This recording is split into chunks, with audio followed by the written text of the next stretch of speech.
Sunday evening night டின்னருக்கு வெளியில் போகலான்னு சொல்லி நாங்கள் போகிற வழியில் குளோபல் ஸ்டேஷ்னரியில் சில ஸ்டேஷ்னரி ஐட்டம்ஸ் எல்லாம் வாங்கிக்கிட்டு அடுத்ததாக சோஷியல் கிச்சன் போயிருந்தோம்.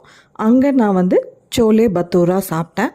அடுத்ததாக அப்படியே கொஞ்சம் ரிலாக்ஸ்டாக ஒரு வாக் போயிட்டு அப்புறம் வீட்டுக்கு போகலான்னு சொல்லி குமாரசாமி லேக் பார்க்குக்கு போயிருந்தோம்.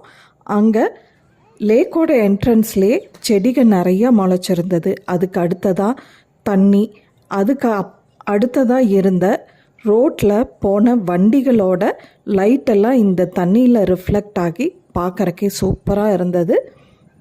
இந்த வியூவை கொஞ்சம் நேரம் நின்று வேடிக்கை பார்த்து அப்புறம் ஒரு வாக்கும் போயிட்டு வீட்டுக்கு வர்றக்கு நைட் 8:30 போல் ஆயிடுச்சு.